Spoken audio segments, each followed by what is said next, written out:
Hi everybody, I'm Dallin from Extra Years of Zest, and today I'm going to be showing you the Nerf rival Kronos, and probably one of the most overpowered, cheap, and easy Nerf modifications for it of all time. Now, some of you guys may know that when I take this to a Nerf war, you better watch out, because this thing packs some serious firepower. Anyways, let's get into the video. Oh. As always, if you're not already subscribed to the channel, please consider subscribing and hitting that bell icon to be notified when we make new videos. Okay guys, so before we start this video today, I just wanted to tell you that I've modified this blaster a very long time ago, so I'm not going to be giving you a full mod guide. However, I'm just going to be showing you a couple of the things that I did take out and replace. So if you want to do this modification for yourself, which I highly recommend, then it should be pretty easy and straightforward for you. So before we actually start the video today, I'm just going to explain to you that the blaster itself costs about $15 to $20. I'll have to check up on the price again. I got mine for $15 on Amazon. And if you're just looking for a Nerf blaster itself, I highly recommend just getting this one just because it's cheap. It's a rival, so it has a lot of power. And it's just a really darn good blaster.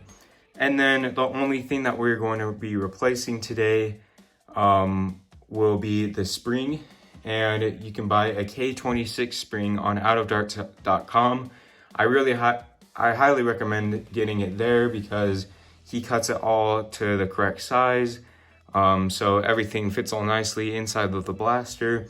And aside from that, you get some really cool stickers too along with that package. So yeah, overall, I believe this mod will cost you either $20 to $25, just all in total, and that's like including the blaster in there. So yeah, let's get into the video. So to save time here, there's really not a whole lot to explain with actually taking the blaster apart.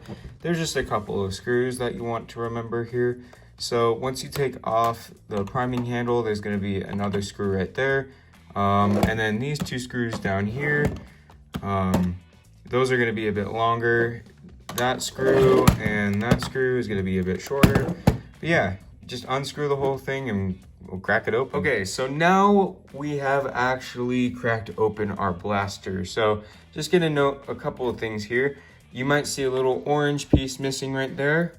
Well, you may or may not want to take that out. It's all up to your preference. However, I took mine out. That being said, I took mine out because very interestingly enough, it actually allows me to use a shotgun burst with this thing, if that makes sense. So this little switch, I'm not exactly sure what it does, but it keeps it from priming multiple times, if that makes sense. So you can't just keep on pulling the priming handle back a whole bunch of times. However, I found that when I took it out, I was actually able to take the little de-jamming button right here and prime it multiple times and load multiple rounds into the chamber, which was super cool because it actually shot multiple rounds like a shotgun, and it pretty cool there. In here, I already have our K26 spring from OutOfDarts. Like I said, he custom cuts all of these, so they fit perfectly fine. I just want to note here, the one thing I remember from actually modifying this was that it was kind of a pain to get it to stick in and get everything over here to kind of stick back in. But yeah, K26 gives you so much power. I'll get to a shooting demonstration here in a little bit. It gives you so much power for such a small packaged blaster. It's honestly insane. Next thing I want to show you here is it's not really a unjamming door. It kind of is, but it's also the door where you open it up and you load your rounds in. So all your rounds go into this little banana looking, I guess, internal magazine. So yeah, I went ahead and took this door out, and with the door, I went ahead and took out the little lock for that out as well, because it's so much easier if you're going around picking up bullets. You just don't even have to worry about the door altogether. So yeah, not a whole lot to explain here with this blaster. And like I said, it's super cheap for the most part compared to other modifications, and you definitely get the most bang for your buck here. So before we actually put this blaster back together, I just want to note a couple of things just so you can make sure that you put this whole thing back together correctly. So your priming handle is going to connect to this orange piece right up over here. This, I believe, is our catch. It's all falling apart up here. And your spring is gonna go right there. So hopefully you didn't take this whole thing apart. Yeah, that should just click in right there. This should actually go in beforehand. So we're gonna take our catch out again. This is gonna go right here, and this is actually our unjam button, I guess.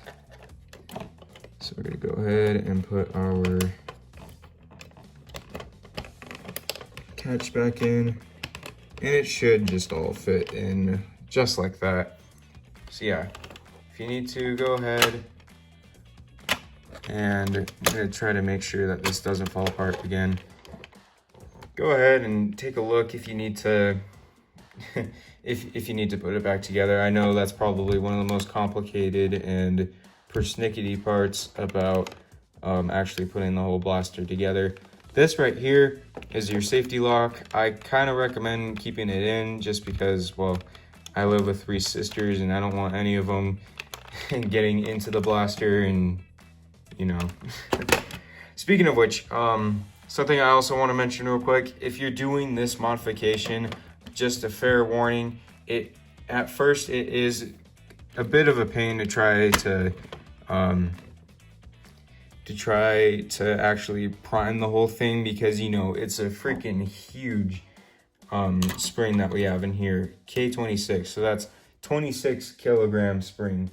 And just to put that into perspective, modification that I did for the Nerf Retaliator, this is only a 7 kilogram spring for the Nerf Retaliator, and that shoots normal Nerf darts. So this thing is absolutely massive. So yeah, just a quick reminder, these are the parts that I took out. You can go ahead and set those to the side, throw them away, whatever you want to do. And let's put this blaster back. Another thing I forgot to mention when putting the blaster back together, there's going to be 2 little white parts. So there's this one that has like this little thingy right here, and then we have this one, and they should kind of fit like that. There's going to be 2 little nubs right here, then 2 little indents kind of like right there, and those are just going to slide in right here. Here, I'm going to open this back up so you guys can see, and it's going to go right here. You just got to click that back in, and boom, there you go. Before we do a range test here, I just want to demonstrate how to use the shotgun thing I was talking about if you ended up taking that switch out. So once you have all your 5 rounds loaded in, you're gonna go ahead and push them forward, and then here's the little unjamming button I was talking about.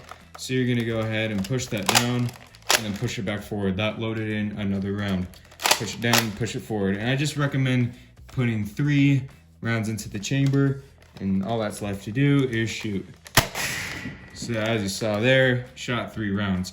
Of course, it sacrificed power for, you know, to be able to shoot 3 bullets, but you know, it's still kind of a fun feature, especially for such a cheap Nerf mod.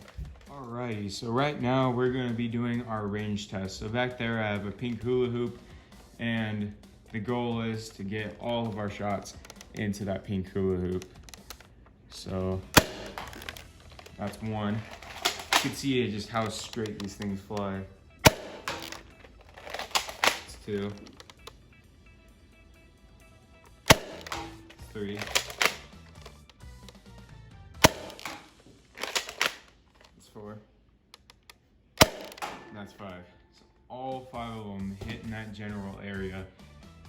Honestly, the power of this thing is absolutely insane. And like I said, this is probably one of the guns where you get the most bang for your buck, especially if you're gonna modify it with the K26. But yeah, probably one of my favorite blasters of all time. Alrighty everybody, as we come to a close of this video, I'd like to thank you all so much for watching. I really hope you enjoyed it, and if anything, I really hope it was helpful for you guys. And if you did enjoy it, please consider leaving a like, and if you haven't already, please subscribe to the channel and help us hit our 100 subscriber goal. I'll see you guys next time.